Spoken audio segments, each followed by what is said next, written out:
Waqt li kienet jindirizza dawk preżenti fil-fgura l-Prim Ministru Joseph Muscat fakkar kif l-istess kap tal-Partit Nazzjonalista Simon Busuttil ħareġ u għal pajjiżi oħra sabiex isimhom ma jissemmix quddiem il-Parlament Ewropew. Iżda ftit tal-jiem Simon Busuttil ħasibha mod ieħor u għażel li jbieħ pajjiżu għal finijiet politiċi. Il-Prim Ministru qal li dan l-atteġġjament iżda jmur lil hinn minn dak li stqar membru parlamentari Ewropew quddiem il-Parlament Ewropew stess.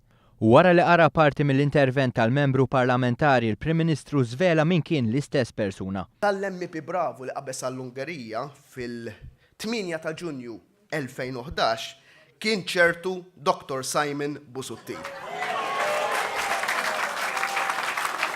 Fakkar kif il-kap tal-Oppożizzjoni Simon Busuttil meta kien membru parlamentari Ewropew kien qabeż għal pajjiżi bħall-Ungerija u l-Italja filwaqt li prefera li jħammeġ lil pajjiżu. Il-Prim Ministru komplajt li Simon Busuttil komdu jaħdem kontra pajjiżu stess iżda ta' dan irrid iġorri responsabilta. U l-kap tal-Oppożizzjoni kiser dik ir-regola tad-deb u l-poplu Malti wawċi mhuwiex ħajkun qiegħed jinsa.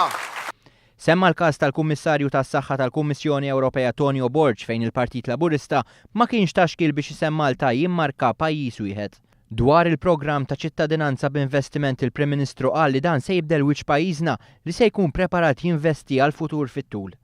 Tkellem ukoll dwar ir-reazzjoni pożittiva li kellu mingħand diversi negozjanti dwar l-istess programm u li ma jistgħux jifhmu kif l-Oppożizzjoni ikontra l-programm innifsu. Magħhom jgħidulek ma nistgħux jifhmu għaliex l-Oppożizzjoni qed tagħmel din ħsara. Aħna rriduha dan il-programm, aħna rridu dan l-idejat. Huwa hekk li nċaqalqu l-proprjetà, huwa hekk li noħolqu x-xogħol, huwa hekk li nistgħu nimpjegawha.